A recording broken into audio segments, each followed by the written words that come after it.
नमस्कार, स्वागत है आप सभी का आज के कृषि दर्शन कार्यक्रम में। किसान भाइयों बहनों, हमारे हौसलों से बड़ा कुछ नहीं है। हारा वही है जो लड़ा नहीं है और आगे वही बढ़ते हैं जिनके हौसलों में उड़ान होती है। और यही हौसला नज़र आता है आप सभी के अंदर जब आप कड़ी मेहनत और लगन से नई नई तकनीकों और नई नई वैज्ञानिक विधियों का उपयोग करते हैं और कृषि के क्षेत्र में दिन दोगुनी रात चौगुनी तरक्की कर रहे हैं। और इतना ही नहीं, देश के विकास में भी अपना बहुमूल्य योगदान दे रहे हैं। तो आइए सबसे पहले एक नज़र डालते हैं आज के कार्यक्रमों पर। आज खबरें खेती की और मंडी भाव तो होंगे ही, और साथ ही देखिएगा खास जानकारी पूसा बासमती धान थ्रेशर के विषय में। तो चलिए अब शुरुआत करते हैं और सबसे पहले देखते हैं खबरें खेती की। ग्लेडियोलस की नई किस्म विकसित, समय पूर्व खिला फूल। मुर्रा सांड का वीर्य वितरण हेतु तैयार, पशुपालकों को विशेष सुविधा। चार्ट बताएगा धान में नाइट्रोजन की मांग और कम तापमान में ज्यादा उपज देती खुम्ब प्रजाति विकसित। नमस्कार, खबरें खेती की में आपका स्वागत है। मैं हूं शीला मिश्रा और अब खबरें विस्तार से। आय, सौंदर्य, सजावट, पूजा सभी के लिए फूलों का अलग महत्व है। इस लड़ी में ग्लेडियोलस विशेष तौर पर लोकप्रिय हुआ है। पुष्प वैज्ञानिकों द्वारा ग्लेडियोलस की ऐसी किस्में विकसित की गई हैं जो कम समय में खिल जाती हैं और समय पूर्व उपज देती हैं। प्रस्तुत है ये रिपोर्ट। ग्लेडियोलस के ये रंग बिरंगे फूल इस बात का प्रमाण है कि अब पुष्प उत्पादक इन्हें पूरक फसल नहीं बल्कि मूल फसल के रूप में उगा रहे हैं। इस दिशा में पुष्प वैज्ञानिकों ने मददगार होते हुए ग्लेडियोलस की कम समय में अधिक उत्पादन देती किस्में विकसित की हैं। भारतीय कृषि अनुसंधान परिषद की रिपोर्ट के अनुसार पूर्व किस्में वाटर लेमन पिंक और आरती के मिलन से अर्का अमर नामक विकसित की गई है, जो मात्र 72 दिनों में पूर्ण पुष्पन देती है। इस अवधि में खिली डंडियां यानी वृंत 101 सेंटीमीटर लंबे होते हैं। महत्वपूर्ण बात यह है कि ये किस्म फ्यूजेरियम मूर्छान रोग से प्रभावित नहीं होती है। साथ ही पुष्प दोहरी कतार में विकसित होते हैं। ग्लेडियोलस की एक किस्म 3 वर्षीय परीक्षणों में सफलता प्राप्त कर चुकी है। बेहतर पशु विकास के लिए श्रेष्ठ गुणवत्ता वाला वीर्य आवश्यक होता है। इसी सोच के साथ पशु वैज्ञानिकों द्वारा बड़ी मात्रा में मुर्रा सांड का वीर्य तैयार किया गया है, जिसे पशुपालकों को वितरित किया भी जा रहा है। प्रस्तुत है शोध प्रसार से जुड़ी ये रिपोर्ट। मुर्रा नस्ल की ये भैंस भरपूर और उच्च गुणवत्ता वाले दूध का पर्याय बन चुकी है। यही कारण है कि इनकी लोकप्रियता निरंतर बढ़ रही है। मुर्रा भैंस की मांग पूर्ति के लिए हिसार स्थित केंद्रीय भैंस अनुसंधान संस्थान द्वारा मुर्रा सांड की 90,000 से अधिक हिमीकृत वीर्य डोजेज तैयार की जा चुकी हैं। संस्थान की नेटवर्क परियोजना के तहत इन्हें पशुपालकों को वितरित किया जा रहा है ताकि नस्ल में सुधार किया जा सके। इसके अलावा संस्थान द्वारा प्रगतिशील मुर्रा भैंस पशुपालकों के बलिष्ठ सांडों की भी पहचान की गई और उनका वीर्य संग्रह कर उसकी प्रयोगशाला स्तर पर जांच की गई। संस्थान मुर्रा भैंस सुधार के लिए सतत कार्य कर रहा है। फसल की बढ़वार के लिए समुचित और समय पर उर्वरक दिया जाना महत्वपूर्ण है, मगर किसान भाई अक्सर यहाँ नादानी कर जाते हैं। कृषि वैज्ञानिकों द्वारा एक ऐसा कलर चार्ट विकसित किया जा चुका है जो धान की फसल में नाइट्रोजन को आवश्यक बताता है। प्रस्तुत है इससे जुड़ी ये रोचक रिपोर्ट। खेत में खड़ी धान की फसल भले ही अपनी मांग के बाबत ना बोल सके, मगर अब कृषि वैज्ञानिकों ने ऐसा चार्ट तैयार किया है जो फसल की नाइट्रोजन मांग बताएगा। 5 पैनल वाला ये कस्टमाइज्ड लीफ कलर चार्ट धान की पत्ती का मिलान करते हुए उसमें नाइट्रोजन की मांग की वस्तु स्थिति बताता है। भारतीय कृषि अनुसंधान परिषद द्वारा विकसित इस चार्ट से किसान फसल की वास्तविक मांग के अनुसार नाइट्रोजन के प्रयोग को समायोजित कर सकते हैं। आहार से जुड़ी आय की बात की जाए तो खुम्ब यानी मशरूम प्रभावी स्रोत के रूप में उभर कर आता है। जाड़े के इन दिनों में कम तापमान पर भरपूर खुम्ब उत्पादन के लिए एक उन्नत प्रजाति की किस्म तैयार की गई है। सफेद बटन से चमकते खुम्ब आज किसान की आय के अतिरिक्त स्रोत बने हुए हैं। गिरते तापमान में भी बेहतर उत्पादन प्राप्त करने के लिए एक उन्नत किस्म चिन्हित की गई है। सोलन स्थित भारतीय खुम्ब अनुसंधान संस्थान द्वारा धान की पुआल का प्रयोग करते हुए कम तापमान पर भरपूर उत्पादन देती किस्म वॉल्वेरियला बॉम्बेसिना को सुधारते हुए विकसित किया गया है। इससे परीक्षण के तौर पर बेहतर परिणाम मिल रहे हैं। संस्थान द्वारा किसानों के खेत पर भी इसका परीक्षण किया जा रहा है। तापमान में अचानक गिरावट और पसरते कोहरे ने कृषि कार्यों में भी बदलाव ला दिया है।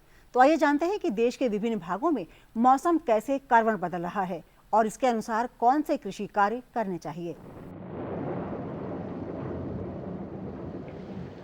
मौसम विज्ञान विभाग के अनुसार अगले 3 दिनों में असम, मेघालय, नागालैंड, मणिपुर, मिजोरम तथा त्रिपुरा में हल्का कोहरा पड़ने की संभावना है और अगले 2-3 दिनों में पंजाब, हरियाणा, उत्तर प्रदेश तथा बिहार में भी कोहरा पड़ने की संभावना है। अगले 4 दिनों में अंडमान व निकोबार द्वीप समूह में बारिश होने की संभावना है। और अब एक नजर मंडी समीक्षा पर भी डाल ली जाए। उत्तर भारत के प्रमुख कपास उत्पादक क्षेत्र पंजाब, हरियाणा एवं राजस्थान से इन दिनों कपास की आवक भारी है। कपास के भाव 4,000 रुपये प्रति क्विंटल हैं, जो गत वर्ष से 1,000 रुपये से भी कम है। कपास विपणन विशेषज्ञों के अनुसार विदेशी मांग आने पर कपास के भाव चढ़ेंगे। वहीं दूसरी ओर मंडियों में गुड़ की मांग 13% से भी ज्यादा बढ़ गई है। इससे गुड़ उत्पादकों को मुंह मांगे दाम मिल रहे हैं। अच्छा और ताजा माल पाकर उपभोक्ता भी प्रसन्न हैं। खेती की खबरों में आज इतना ही। कृषि दर्शन कार्यक्रम में और अधिक रोचक तथा ज्ञानवर्धक जानकारियों के लिए देखते रहिए कृषि दर्शन। ये लो और बताओ। बस। अरे ये क्या भैया जी, बस इतनी सी रासायनिक खाद? किसानी छोड़ रहे हो क्या? किसानी नहीं, नादानी छोड़ रहे हैं। मिट्टी की जांच कराई है। अब तो लालाजी जितनी जरूरत है उतने ही उर्वरक खेत में डालेंगे। हाँ, किसान भाई आज ही अपने जिले की नजदीकी भूमि परीक्षण प्रयोगशाला में मिट्टी की जांच जरूर करवाएं और मिट्टी में पोषक तत्व, नमी व पौधे के विकास को देखते हुए केवल जरूरत के अनुसार ही पोषक तत्व डालें। और हाँ, मिट्टी में गंधक, जस्ता, बोरोन जैसे सूक्ष्म पोषक तत्वों का पता लगाना भी न भूलें। उर्वरक और जैविक खाद के सही उपयोग से भूमि का उपजाऊपन बनाए रखें, उत्पादकता बढ़ाएं, खर्चा घटाएं और बहुमूल्य विदेशी मुद्रा बचाने में भी सहयोग दें। और हाँ, धीमी गति से नाइट्रोजन उपलब्ध कराने वाले उर्वरकों जैसे नीम लेपित यूरिया को प्राथमिकता दें और यूरिया का पत्तों पर छिड़काव करें। अरे वाह, तू तो सचमुच समझदार हो गया रे। अधिक जानकारी के लिए संपर्क करें जिला कृषि अधिकारी या किसान कॉल सेंटर।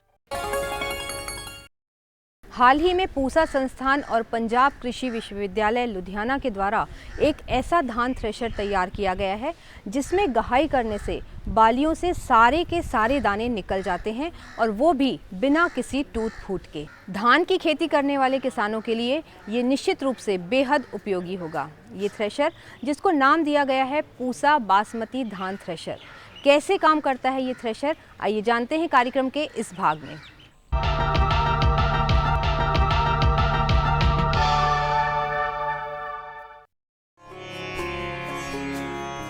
आज का युग मशीनीकरण का युग है। खेती बाड़ी में मशीनों के उपयोग ने तो क्रांति ला दी है। बुआई के कार्यों से लेकर गहाई और फिर चाहे पैकेजिंग का काम हो, मशीनें कहाँ इस्तेमाल नहीं होती।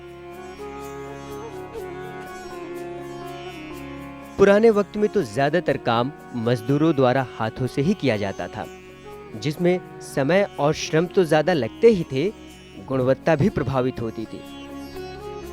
लेकिन जब से खेतों में मशीनों का इस्तेमाल होने लगा है, खेती आसान हो गई है। कम वक्त में ज्यादा काम निपट रहा है और गुणवत्ता भी बढ़ गई है। हाल ही में भारतीय कृषि अनुसंधान संस्थान और पंजाब कृषि विश्वविद्यालय लुधियाना द्वारा पूसा बासमती धान थ्रेशर विकसित किया गया।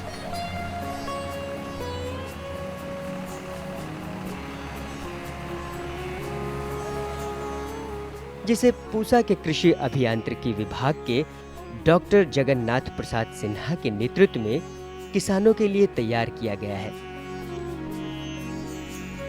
इस थ्रेशर के इस्तेमाल से धान की गहाई पूरी तरह होती है। इसमें समय की तो बचत होती ही है, श्रम भी कम लगता है। इस गहाई से निकला धान का दाना बाहरी और अंदरूनी चोटों से रहित होता है। इस कारण इसे बीज के रूप में भी प्रयोग किया जाता है। साथ ही मंडी में भी इसके अच्छे दाम मिलते हैं।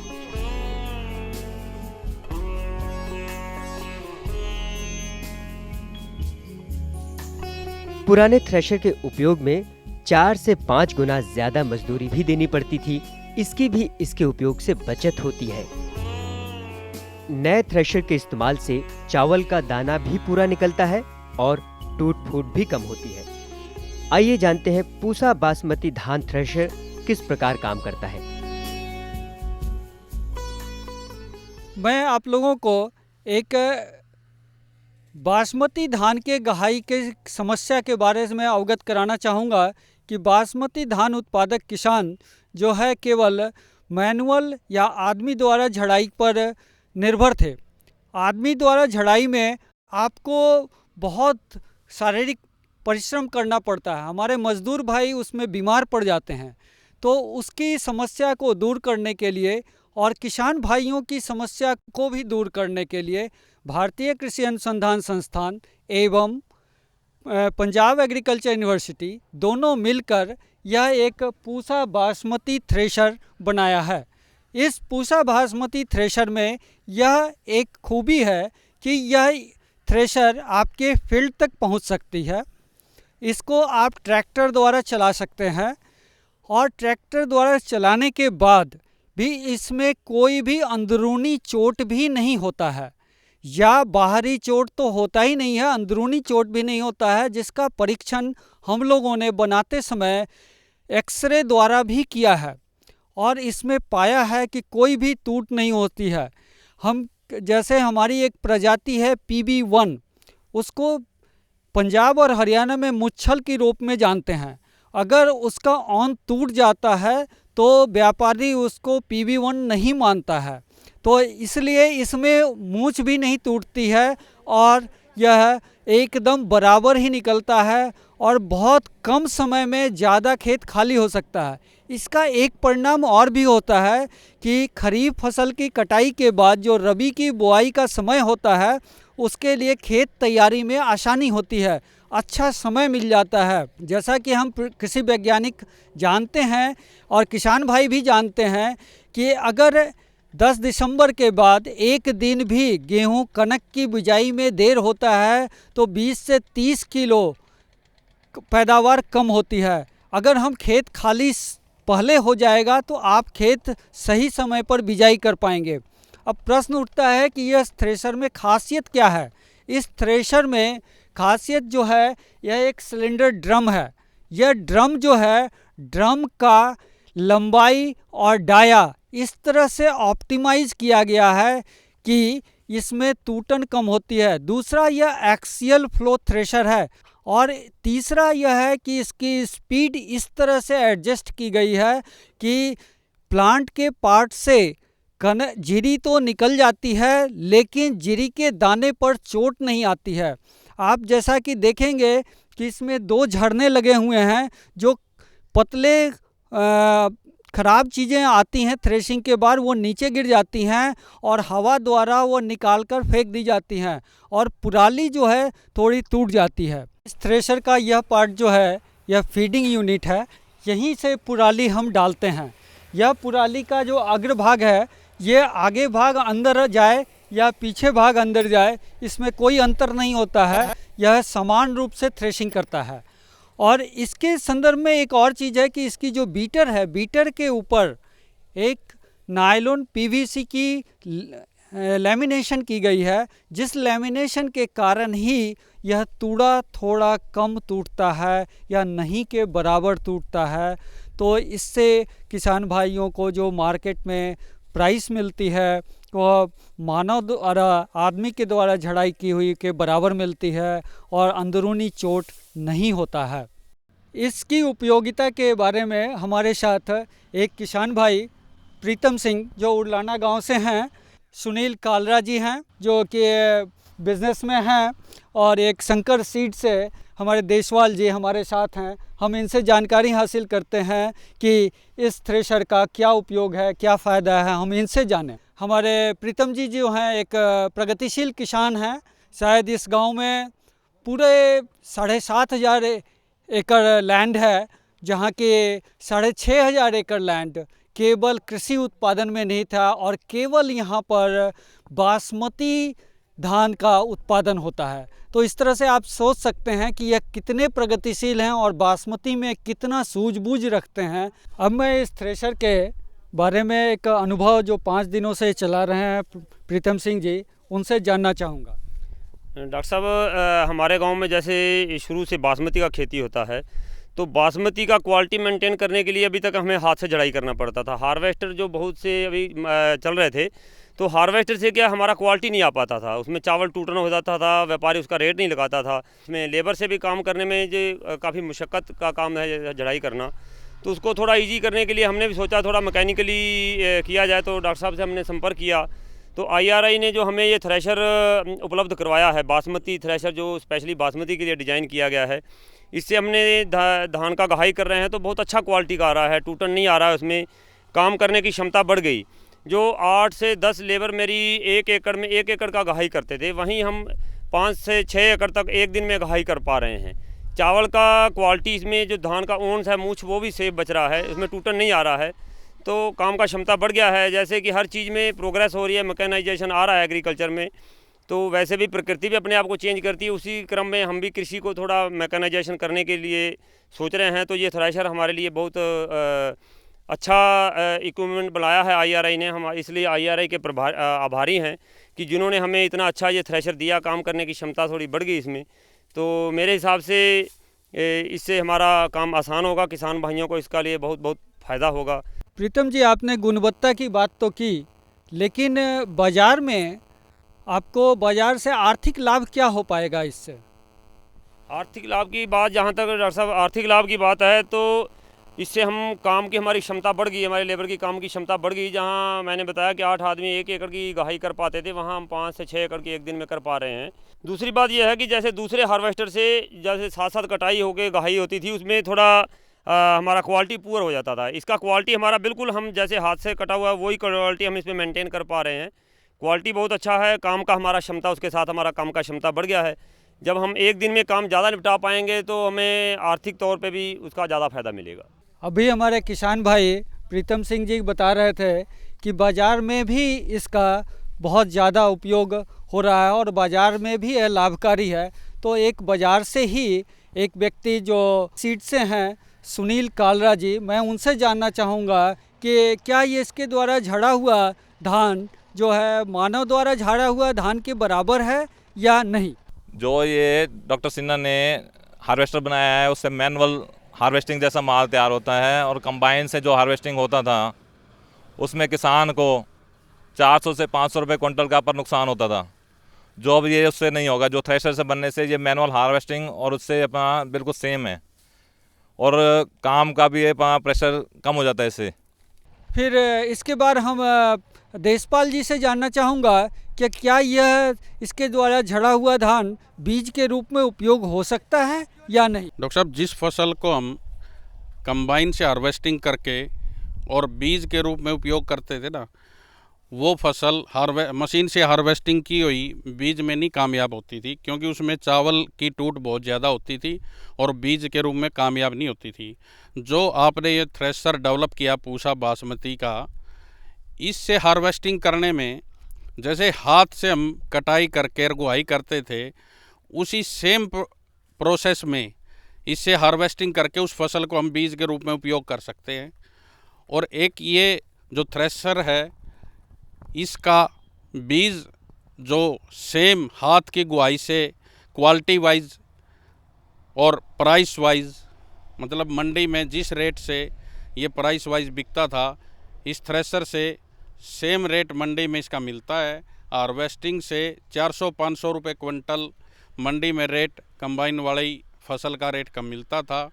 इसी करके ज़मींदार को आर्थिक रूप से इस थ्रेशर के द्वारा जो हार्वेस्टिंग होती है, एक तो आर्थिक रूप में उसको बहुत लाभ मिलता है, क्योंकि 4 से 5 गुना लेबर कॉस्ट कम आती है थ्रेशर से गुहाई करने में। जहां 10 से 12 आदमी 1 एकड़ को पूरे दिन में हार्वेस्ट या गुहाई करते थे, ये थ्रेशर 4 से 5 एकड़ उसी लेबर में पूरा दिन में हार्वेस्ट कर देता है और जमीन किसान को 5 गुना कॉस्ट कम उससे कम आती है। अभी देसवाल जी बता रहे थे कि यह बीज के रूप में भी आसानी से उपयोग हो सकता है। मैं किसान भाइयों को यह बताना चाहूँगा कि इस थ्रेशर के बनाते समय मैंने उसका ध्यान रखा था, और जब शुरू में यह फर्स्ट प्रोटोटाइप मेरे पास बना था तो हम लोगों ने केवल आँखों से ही नहीं, बशर्ते कि 6 किरणों के द्वारा मैंने एक्सरे मशीन से भी इसकी जांच की थी, इसके प्रोडक्ट की, और उसमें भी कोई टूटन नहीं पाई गई थी। तो इसके लिए हम इस थ्रेशर में जो टूटन की समस्या है, क्योंकि मैं भी 16 साल से बीज विज्ञान के लिए ही काम कर रहा हूं और पोस्ट हार्वेस्ट टेक्नोलॉजी में काम करता हूं बीज उत्पादन के लिए, तो इसका ध्यान हमने पहले रखा था।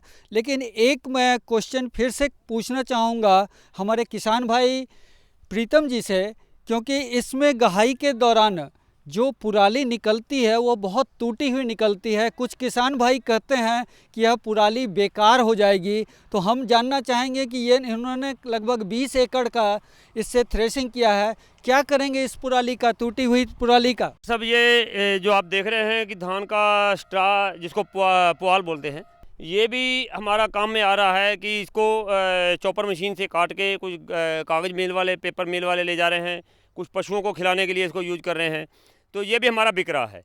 दूसरा, हम इसको हाथ से कुछ अधिक ऊपर से कटाने के बाद कुछ स्ट्रा जो बच जाता है वो खेत में ही मिक्स कर देते हैं, तो धान का भी पूरा जो पुआल है उसको हम इसको इस्तेमाल में ला रहे हैं।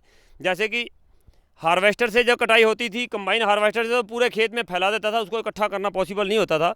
तो जैसे एक ढेर है तो इसको चॉपर मशीन से काट के ये भी हमारा कुछ लोग खरीद रहे हैं, बिक भी रहा है। तो इस प्रकार हमने देखा कि किसान भाई, बाज़ार के लोग, चाहे वो बीज व्यवसाय में हो या अन्य व्यवसाय में हो, सबको यह थ्रेशर पसंद आया। लेकिन अगर किसान से हम पूछें कि इसका धान तो अच्छा है, उसकी पुराली अच्छी है कि नहीं, वो भी कहते हैं कि पुराली भी अच्छी है। मीन्स यह थ्रेशर कामयाब प्रतीत होता है। यह हम वैज्ञानिक के लिए अगर प्रतीत होता है तो कोई बात नहीं है। हम एक दूसरे किसान भाई जो इसी गांव में हैं और वो भी इस चीज़ को 10 दिनों से देख रहे हैं, तो हम उनसे जानना चाहेंगे कि क्या आप इस थ्रेशर को ख़रीदना चाहेंगे? मैं इस थ्रेशर से बहुत खुश हूँ। इसमें टाइम की बचत है और मजदूरी में भी बहुत हमारे को फ़ायदा है, तो इससे हमारे गाँव वालों को बहुत फ़ायदा हुआ है। अब हम भी इसको लाने का विचार कर रहे हैं, चाहे जितना भी कॉस्ट हो, लेकिन इसमें फ़ायदा ज़्यादा है और इससे मज़दूर लोग भी खुश हैं और जो किसान लोग हैं वो तो खुश हो गई, क्योंकि इससे कम समय में ज़्यादा काम भी बनता है और लागत भी कम आती है। पूसा बासमती धान थ्रेशर द्वारा चावल का पूरा दाना निकलता है और दाने पूरे निकलने के बाद जो बाकी बचता है उसका भी पूरी तरह इस्तेमाल किया जा सकता है। खेतों में खाद के रूप में तथा जानवरों को खिलाने के लिए यह एक पौष्टिक चारा भी है। साथ ही गत्ते बनाने में भी इसका उपयोग किया जा सकता है।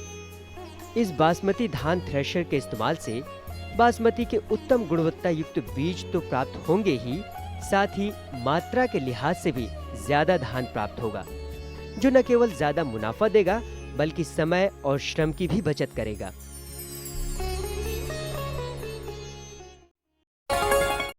आज तो वसूली करके ही जाऊंगा। घनश्याम, अरे ओ घनश्याम, वो तो स्कूल गए हैं। स्कूल गया है। अरे बहाना तो ढंग का बनाती। हाँ लाला, मैं स्कूल ही गया था, फार्म स्कूल, जहाँ किसानों को सिखाई जाती है खेतों में पैदावार बढ़ाने की हर बात, जैसे मिट्टी के हिसाब से सही खाद, बढ़िया बीज और जरूरत के मुताबिक कीटनाशक, ताकि कम लागत में अधिक मुनाफा। ये पकड़ लाला, तेरा हिसाब साफ। आपको हमारा कार्यक्रम कृषि दर्शन कैसा लगा? अपने सुझाव, प्रतिक्रियाएं एवं सवाल हमें इस पते पर भेजें। कृषि दर्शन, कमरा नंबर 10, CPC दूरदर्शन, खेलगांव, नई दिल्ली 110049।